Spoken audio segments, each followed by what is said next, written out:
ভিডিওটাতে ক্লিক করার জন্য তোমাদের সবাইকে অসংখ্য ধন্যবাদ। আশা করি তোমরা প্রত্যেকে সুস্থ রয়েছো, ভালো রয়েছো। তো আজকে আমরা যে ক্লাসটা নিয়ে আলোচনা করব সেটা হচ্ছে মাধ্যমিক ভূগোলের মোস্ট ইম্পর্টেন্ট এমসিকিউ। আজকে আমরা এর ফার্স্ট পার্ট অর্থাৎ প্রাকৃতিক ভূগোল থেকে টোটাল 100টা এমন এমসিকিউ আলোচনা করব, যে এমসিকিউ গুলো তোমরা একবার যদি এই ভিডিওটা স্কিপ না করে দেখে নাও তোমাদের ক্ষেত্রে ভীষণ উপকৃত হবে। এবং 2021 সালে যারা মাধ্যমিক পরীক্ষার্থী রয়েছে এই এমসিকিউ গুলো থেকে 100% তোমরা কমন পাবে।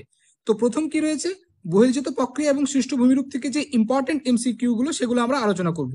প্রথম কি, ভূপৃষ্ঠে সর্বাধিক প্রভাব বিস্তারকারী বহির্জাত শক্তি হলো নদী প্রবাহ। নদীতে জলের ক্ষমতা দ্বিগুণ হলে নদীর বহন ক্ষমতা বাড়ে 64 গুণ, যেটাকে আমরা ষষ্ঠাঘাতের সূত্র বলে থাকি। বিখ্যাত গ্র্যান্ড ক্যানিয়ন গড়ে উঠেছে কোন নদীর ওপরে? কলোরাডো নদীর ওপরে। পলল শঙ্কু দেখা যায় পর্বতের পাদদেশে।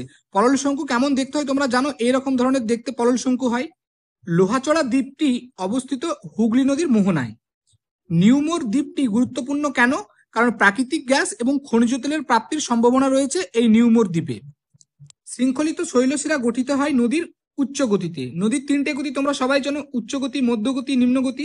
তো এই শৈলশিরা গঠিত হয় নদীর উচ্চ গতিতে। অপেক্ষাকৃত ছোট ও কম দৈর্ঘ্যের জলপ্রপাতকে কি বলা হয়? খরস্রোত বা র্যাপিড। ভারতের বৃহত্তম নদী বদ্বীপ কোনটা? ব্রহ্মপুত্র নদীর মাজুলি দ্বীপ হচ্ছে ভারতের বৃহত্তম নদী বদ্বীপ। ভূমির খাড়া ঢালে সৃষ্ট জলপ্রপাতকে কি বলে? স্কার্প জলপ্রপাত। পৃথিবীর বৃহত্তম মহাদেশীয় হিমবাহ কোনটা? ল্যাম্বার্ট। বাস্কেট অফ এক টোপোগ্রাফি বলা হয় ড্রামলিন অধ্যুষিত অঞ্চলকে। দেখো এই এক টোপোগ্রাফি বলতে একটা প্রশ্ন মনে পড়ে গেল, এক বাউল অফ ইন্ডিয়া কাকে বলা হয়? অন্ধ্রপ্রদেশকে বলা হয় এক বাউল অফ ইন্ডিয়া, এটা মনে রেখো। হিমবাহ ও পর্বতগাত্রের মধ্যে সৃষ্ট সংকীর্ণ ফাঁককে কি বলা হয়? বার্গসুন্ড। নদী দ্বারা ব্যবচ্ছিন্ন বহির্বিধত সমভূমিকে কি বলে? Valley train. গ্রাবরেখা একে অপরের উপর সজ্জিত হলে তাকে কি বলে? রোজেন। পরপর একে অপরের উপর কেম সজ্জিত হলে তাকে কি বলা হয়? কেম সোপান। হিমশিরির নিম্ন প্রান্ত থেকে উত্থিত খাড়া অংশকে কি বলা হয়? রাইজার। ছিদ্রযুক্ত স্তূপাকৃতির কেমকে কি বলা হয়? মৌলিন কেম বা ছিদ্রবহুল কেম। এরপর কি রয়েছে? শিলাময় মরুভূমিকে বলা হয় কি? হামাদা। বালুকাময় মরুভূমি বলা হয় কুমকে। মরু অঞ্চলে বায়ুর অপসারণের ফলে সৃষ্ট গর্তগুলিকে কি বলা হয়? Blow out. পৃথিবীর বৃহত্তম অপসারণ গর্ত হলো কাতার। বৃহৎ গম্বুজ আকৃতির ইনসেলবার্গকে কি বলে? বোর্নহার্ট। মরুভূমির শুষ্ক নদীখাতকে কি বলে? ওয়াদি। মরু অঞ্চলে লবণাক্ত হ্রদকে কি বলা হয়? প্লায়া। তোমরা জানো প্লায়ার অপর নাম কি? বলসান বা প্লায়া বলা হয়। চলমান বালিয়াড়িকে কি বলে? দ্রিয়ান। দুটি শিব বালিয়াড়ির মধ্যবর্তী বালিহীন করিডরগুলি রাস্তা হিসেবে গুরুত্বপূর্ণ ভূমিকা পালন করে। একে কি বলা হয়? একে ক্যারাভেন বলা হয়। দুটো শিব বালিয়াড়ির মাঝখানে যে একটা বালিয়াড়ি যে রাস্তা থাকে সেই রাস্তাটাকে কি বলা হয়? ক্যারাভেন। লবণাক্ত প্লায়াকে কি বলা হয়? স্যালিনা। আরবে স্লিপ ফেস বা ধরে যাওয়া ঢাল ছাড়া বারখানগুলিকে কি বলা হয়? জিবার। জার্মান শব্দ ইনসেলবার্গ কথাটির অর্থ কি? দ্বীপশৈল। ওয়াদি একটি আরব শব্দ, এর অর্থ কি? ওয়াদির আরব শব্দের অর্থ হলো শুষ্ক উপত্যকা।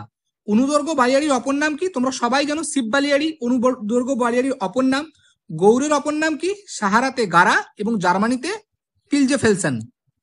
ক্ষয়ের ফলে ইয়ারদাং তীক্ষ্ণ হলে তাকে কি বলা হয়? নিডল। বায়ুমণ্ডল থেকে সবথেকে গুরুত্বপূর্ণ প্রশ্নগুলো কি? নর্মাল ল্যাপস রেট, উষ্ণতা স্বাভাবিক হার, অর্থাৎ ভূপৃষ্ঠ থেকে যদি আমরা ওপর দিকে যাই উষ্ণতা কত ডিগ্রি সেন্টিগ্রেড হারে প্রত্যেক কিলোমিটারে কমতে থাকে? 6.4 ডিগ্রি সেন্টিগ্রেড হারে। ট্রপোস্ফিয়ারের উচ্চতা সর্বাধিক কত? 16 থেকে 18 কিলোমিটার। ওজোন গ্যাসের অস্তিত্বের কথা প্রথম কে বলেছে? স্কোনবি। ওজোন গ্যাসের পরিমাণের একক কি? ডবসন। হেট্রোস্ফিয়ারের অপর নাম কি? বিষমমণ্ডল। আর হোমোস্ফিয়ারের অপর নাম কি? সমমণ্ডল। ট্রপোস্ফিয়ারের সর্বোচ্চ উচ্চতা 18 কিলোমিটার। কোথায় এটা দেখা যায়? নিরক্ষীয় অঞ্চলে। ভ্যান অ্যালেন বেল্ট আবিষ্কার কে করেন? James van Allen. সিএফসির বাণিজ্যিক নাম কি? ফ্রেয়ন। সিএফসির ফুল ফর্ম কি? ক্লোরোফ্লুরোকার্বন। সূর্য থেকে আগত রশ্মিকে কি বলা হয়? ইনসোলেশন। ইনসোলেশন কথার অর্থ কি? Incoming solar radiation. ভূপৃষ্ঠের সমান্তরালে তাপের সঞ্চালনকে কি বলা হয়? অ্যাডভ্যাকশন। যখন তাপ ভূপৃষ্ঠের সমান্তরালে পরিবাহিত হয়। এল নিনো কথার অর্থ কি? The little boy. এল নিনোর অপোজিট কি? এল নিনো যেমন উষ্ণ স্রোত, লানিনা তেমন শীতল স্রোত। লানিনাকে বলা হয় খ্রিস্টের মেয়ে। সমুদ্রপৃষ্ঠ থেকে 1000 মিটার বা 1 কিলোমিটার উচ্চতা বৃদ্ধিতে বায়ুর চাপ কত কমে? 12.60 মিলিবার। দীর্ঘাকার নিম্নচাপকে কি বলা হয়? ট্রাপ। বায়ুর গতিবেগ মাপার একক কি? নট। চিনুক বায়ু প্রবাহিত হয় কোথায়? রকি পার্বত্য অঞ্চলের উপর দিয়ে। ক্যারিবিয়ান উপসাগরের ক্রান্তীয় ঘূর্ণঝড়কে কি বলা হয়? হ্যারিকেন। প্রতীপ ঘূর্ণবাত কথার প্রথম আবিষ্কার কে করেন? Sir F গাল্টন। ডোলড্রাম কি? এই প্রশ্নটার উত্তর আমি তোমাদের কাছে চাইলাম। আশা করি প্রত্যেকটি ছাত্রছাত্রী এই উত্তরটা খুব ভালোভাবে দিতে পারবে। তোমরা নিচে কমেন্ট বক্সে আমাকে এই উত্তরটা করে জানিও। আপেক্ষিক আর্দ্রতা সব থেকে বেশি হয় কখন? ভোরবেলাতে। ছোট ছোট বরফকণার সাথে বৃষ্টিপাতকে কি বলা হয়? স্লিট। ভারতের একটি বৃষ্টিচ্ছায় অঞ্চল কি? শিলং। আবহাওয়া মানচিত্রে যে ডিডি লেখা থাকে, এই ডিডির অবস্থান কিসের উপর ভিত্তি করে? অতি তীব্র নিম্নচাপের উপর। 4 o'clock রেন কোথায় দেখা যায়? নিরক্ষীয় অঞ্চলে। প্রত্যেকদিন বিকেলবেলা নিরক্ষীয় অঞ্চলে 4টের সময় বৃষ্টিপাত হয়, এটাকেই 4 o'clock রেন বলে। বৃষ্টিপাত হওয়ার সময় আপেক্ষিক আর্দ্রতা কত থাকে? 100%। সর্বাধিক বাষ্পীভবন কোথায় ঘটে? জলতল থেকে। কয়টি চাপ বলয় রয়েছে? 7টা চাপ বলয় রয়েছে। তোমরা সবাই জানো নিরক্ষীয় নিম্নচাপ বলয়, কর্কটীয় উচ্চচাপ বলয়, মকরীয় উচ্চচাপ বলয়, সুমেরুবৃত্তীয় নিম্নচাপ বলয়, কুমেরুবৃত্তীয় নিম্নচাপ বলয়, সুমেরুবৃত্তীয় উচ্চচাপ বলয়, কুমেরুবৃত্তীয় উচ্চচাপ বলয়। তো আশা করি তোমরা বুঝতে পারবে এটা। বায়ুমণ্ডল থেকে কি কি গুরুত্বপূর্ণ প্রশ্ন এসে থাকে? সমুদ্র স্রোতের প্রধান কারণ কি? বায়ু প্রবাহ। সমুদ্র স্রোতের দিক বিক্ষেপ ঘটে ফেরেলের সূত্রানুসারে। সমুদ্র জলের ঘনত্বের প্রধান নিয়ন্ত্রক কি? লবণতা। পৃথিবীর বৃহত্তম মগ্নচড়া কি? Grand bank. জাপানের উপকূল উষ্ণ থাকে কুরেশীয় স্রোতের প্রভাবে। চাঁদ অপেক্ষা সূর্যের ভর 255 গুণ বেশি। চাঁদ ও পৃথিবীর মধ্যে সর্বনিম্ন দূরত্বের অবস্থানকে কি বলা হয়? পেরিজি। পশ্চিমবঙ্গে যে নদীতে বানডাক দেখা যায় সেটা কোন নদী? হুগলি নদী। গৌণ জোয়ারের কারণ কি? পৃথিবীর কেন্দ্রাতিক বল। কডেল শব্দের অর্থ কি?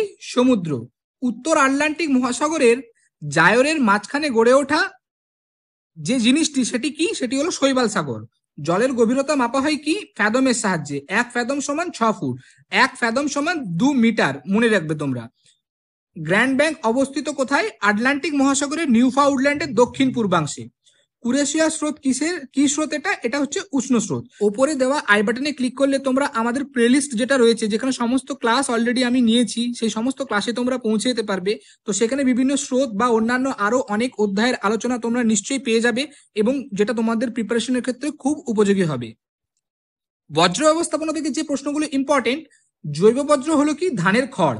বজ্র হলো ব্যবহারের উপযোগিতা নেই এমন এক দ্রব্য। ব্ল্যাকফুট রোগ হয় আর্সেনিকের প্রভাবে।